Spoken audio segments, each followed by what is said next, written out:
The first thing she said to me that day wasn't hello or I'm sorry for your loss. It was, you don't belong here. Dad disowned you, remember? Don't make a scene.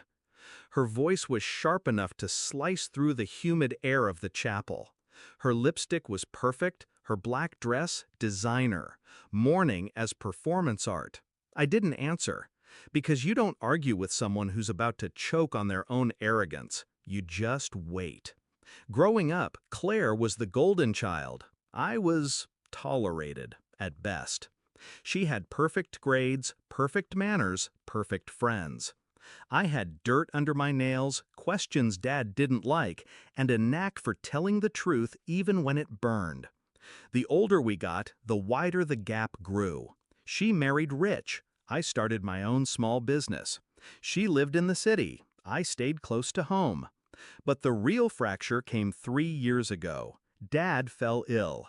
His mind stayed sharp, but his body, frail. He asked us to visit. I went every weekend, bringing groceries, paying his bills when he forgot to. Claire? She came once every few months, always in a hurry, always with that "I'm busy with real life" air. Then one Sunday, I walked in and found a lawyer at the kitchen table. Claire sat beside him, smiling like she'd just won something. Dad looked conflicted. "Just some estate planning," she said, too casually. I knew then. She started the campaign, whispering in Dad's ear, painting me as unreliable. You know she had that failed investment, that boyfriend who used you for money? Little digs, each one meant to tilt the balance. And maybe it worked for a while, because one day Dad called me and said, "I think you should focus on your own life, not mine." It wasn't the words, it was the tone, detached, cold. Claire's tone. When Dad passed, I didn't expect an invitation to the funeral, but it came. Out of obligation, I thought. I showed up alone. I stood in the back. I let her have the spotlight, the grieving, perfect daughter. Until she came over and called me a disgrace. I still didn't react, because I had already made my move. See, after that kitchen table ambush years ago, I didn't storm out, I didn't cry, I just listened. And then I went home, opened my laptop, and called a lawyer of my own.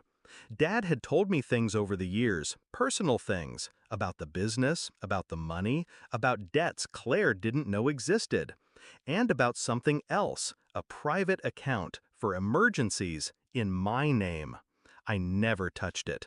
Not once. When he was sick, I started keeping records. Every bill I paid for him, every appointment I took him to, every time Claire was too busy. I sent Dad a letter once, handwritten. No accusations, just the truth. About what I'd done for him, about how I'd never taken a penny from that account, about how Claire had. Twice. He called me the next day. He didn't say she did it, he didn't apologize, but I heard it in his voice. He knew. The will reading was at his lawyer's office, 2 days after the funeral. The room was small, the air thick. Claire sat in the center, flanked by her husband, her nails clicking against the armrest. I sat at the far end, hands folded. The lawyer started reading. Formalities first. Assets, debts, the usual. Claire leaned back, smug. Then the lawyer's voice shifted.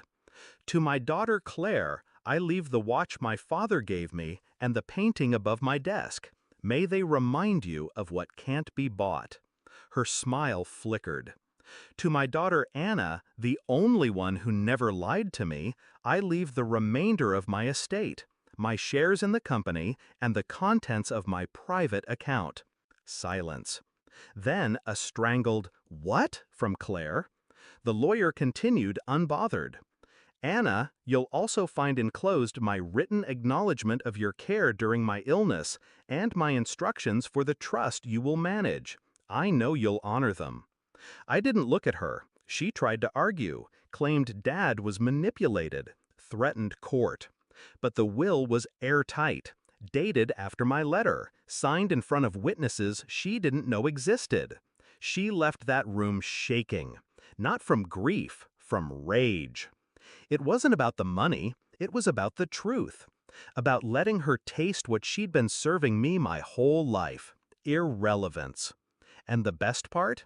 I didn't have to raise my voice. I didn't have to humiliate her in public. Dad did it for me, in ink. On the drive home, I rolled the window down. The cold air felt clean. Claire could call me a disgrace for the rest of her life if she wanted, but now, every time she said it, she'd taste the bitterness of knowing Dad's final word was mine. Some people fight battles in the open. I prefer the kind you win in silence.